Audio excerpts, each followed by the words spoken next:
Have you ever heard of the Black Dahlia? She was a 22-year-old woman, Elizabeth Short, whose body was found in a parking lot, cut in half and drained of blood. The crime scene was so shocking, it made headlines across the country. Elizabeth's body was posed, her mouth cut into a smile. But it wasn't just the brutal nature of the murder that haunted people. It was the mystery surrounding her life. Elizabeth had arrived in Los Angeles hoping to become an actress. She had no known enemies and was last seen leaving a bar with an unknown man. After her death, several people claimed to have seen her with different men, but none could identify the killer. The police received dozens of confessions, many of which were later proven to be false. For decades, the case went unsolved and the mystery only deepened. Some suspects were famous, others were complete strangers, but none could be definitively connected to the crime. In the years since, the Black Dahlia case has become one of the most infamous unsolved murders in American history. Many believe the killer was never caught because he was someone close to her, someone who knew how to hide in plain sight. To this day, the true identity of Elizabeth Short's killer remains a haunting mystery, and the Black Dahlia's story lives on in the dark corners of crime lore. Follow us for more murder stories. On the night of August 20th, 1989, Lyle Menendez called 911 screaming, "Someone killed our parents."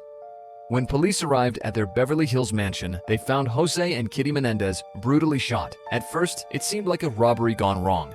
But nothing about this case was ordinary. The Menendez brothers, Lyle and Eric, acted like the perfect grieving sons. But just weeks later, their lavish spending raised eyebrows. Lyle bought a Rolex, a Porsche, and opened a fancy restaurant. Eric went on wild trips, burning through hundreds of thousands of dollars from their parents' fortune. People started to suspect them. Then, Eric confessed to his therapist. But the therapist's girlfriend overheard and reported it to the police. The brothers were arrested, and their trial became one of the biggest stories of the decade. Their defense: years of sexual abuse by their father. The prosecution called them greedy, spoiled kids who wanted their parents' fortune. After 2 mistrials, they were convicted of murder and sentenced to life in prison. Over 30 years later, the Menendez brothers remain behind bars. Victims or monsters? What do you think? Drop your thoughts in the comments. Family lived in isolation on a farm deep in the Bavarian countryside.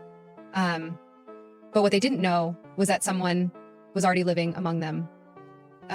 6 people lived on the farm: Andreas Gruber, his wife, their daughter, her children, and a maid. The family had noticed strange things happening, footprints in the snow leading to their house, but none leading away. They heard strange noises in the attic, but no one could figure out who or what was making them. On the night of March 30th, everything changed. The family was brutally murdered, one by one, with a pickaxe.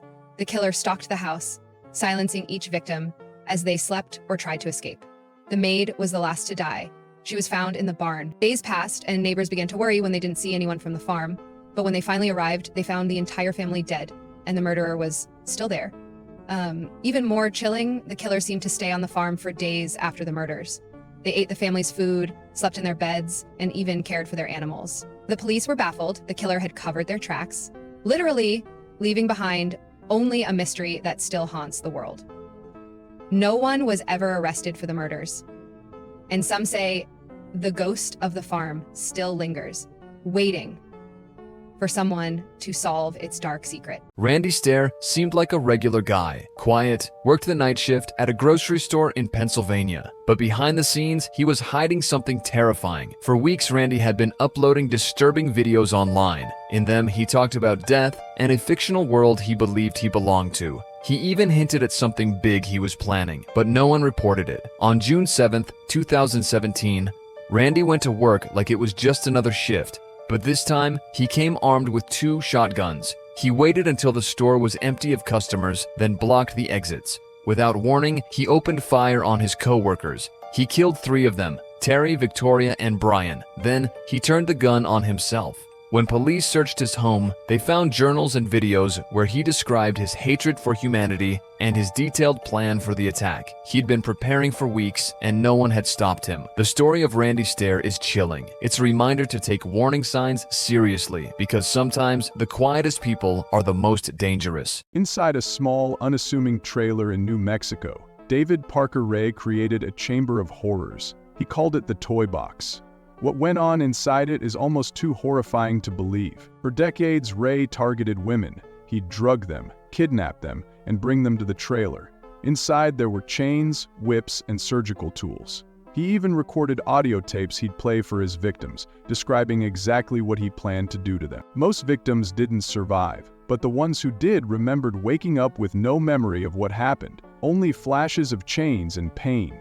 Ray used drugs to erase their memories before setting them free. His reign of terror finally ended in 1999 when a woman named Cynthia Vigil escaped. She had been chained in the trailer for 3 days. Naked and covered in blood, she ran for help, leading police straight to the toy box. In a documentary on the brief trailer riot written by warrior musician Daniel Creo, Vigil's backstory is well told. Inside, investigators found evidence of unimaginable cruelty. Diaries describe dozens of victims, but Ray was only convicted for 3. Some say his true body count could be over 60. Experienced Ray Thomas, David Parker Ray died in prison in 2002, taking his secrets to the grave. But the scars he left behind, they'll never fade. Ashley Pegram was a 28-year-old single mom in South Carolina, just trying to meet someone new. In 2015, she matched with a man named Edward Bonilla on Tinder. He seemed nice enough, so she agreed to go out with him. She never came home. At first, Edward claimed he dropped her off after their date, but Ashley's family didn't buy it. They went to the police, and the investigation began. Police tracked Edward's car and found Ashley's blood inside. It didn't take long for the truth to come out. Edward had attacked Ashley during their date, killing her and dumping her body in a wooded area. It took weeks of searching, but eventually Ashley's remains were found. Edward Bonilla was arrested and sentenced to life in prison. Ashley's tragic story is a harsh reminder. Meeting strangers online can be dangerous. Always let someone know where you're going and who you're with. It could save your life. In the summer of 1984, Los Angeles was gripped by pure terror. A shadow crept through the night, a killer who struck randomly with guns, knives, hammers, or whatever he could grab. He left satanic symbols, chaos, and fear in his wake. The media called him the Night Stalker. For over a year, Richard Ramirez terrorized the city, murdering 13 people and attacking dozens more. His victims, anyone. Men, women, children. No one was safe. LA lived in paranoia, locking doors and windows, praying they wouldn't be next. But in August 1985, Ramirez made a fatal mistake. He stole a car after a brutal murder and left behind a single fingerprint. That was all police needed. Days later, in East LA, someone recognized him. Ramirez tried to steal another car but didn't get far. A furious mob chased him down and beat him mercilessly until police arrived. At his trial, Ramirez showed no remorse. He grinned, held up a hand with a pentagram carved into it, and hissed, "Hail Satan!" He was convicted of 13 murders and sentenced to death. But cancer took him in 2013. Even in death, Richard Ramirez remains a chilling figure, a name that still haunts Los Angeles to this day. An 8-year-old boy, Gabriel, living in California with his mother Pearl and her boyfriend Isoro. To outsiders, they seemed like any other family. But inside their home, Gabriel was living a nightmare. Over 8 months, Gabriel was tortured. His body told a story. BB gun pellets lodged in his skin, cigarette burns and broken bones. He was forced to eat cat litter, locked in a cabinet, and beaten nearly every day. Neighbors and teachers noticed. They reported the bruises, the injuries, the fear in his eyes. But child services failed him over and over again. On May 22, 2013, Gabriel's mother called 911. When paramedics arrived, they found Gabriel barely alive.